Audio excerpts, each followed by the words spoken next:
Hello guys, Xgen Gaming here. So, ayun, dito naman tayo sa ating pagpe-predict ng mga games for the NBA. So, dito tayo sa Charlotte Hornets versus the LA Lakers. So, Hornets 13 wins, may 39 loss, 14th on the East. Lakers 32 wins, 20 loss, 5th on the West. Wednesday, February 19, 2025 at 10 p.m. Eastern Time, which is 11 a.m. here in Manila.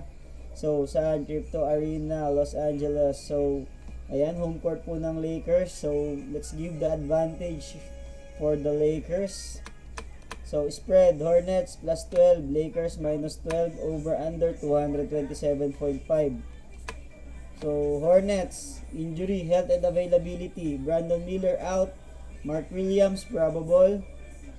LaMelo Ball, probable. Grant Williams out. Truman out. So, ayan. Probable si LaMelo Ball. Ayos yan, makakalaro. Maganda panurin yan. So, sa Lakers naman, si Maxi Kleber out. Saka si LeBron James is questionable. So, yun. So let's give the advantage on the lineup for the health and availability sa Lakers kasi sila yung mas kompleto, mas konti yung injured. So ayan. Tapos dito tayo sa momentum. Lakers have claimed 8 wins in 10 head to head. Lakers have won their last 7 home games. The Lakers beat the Hornets in their last head to head matchup. It was a 112-107 scoreline at Spectrum Center. So, dikit lang. Charlotte Hornets have been defeated in their previous 4 road games. The Hornets have one win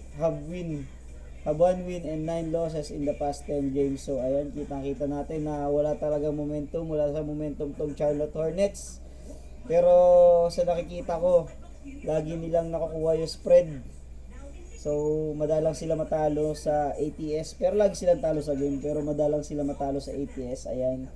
So, kaya tignan natin kung anong napili natin, kung anong pick natin dito. So, yan. For me, over under 227.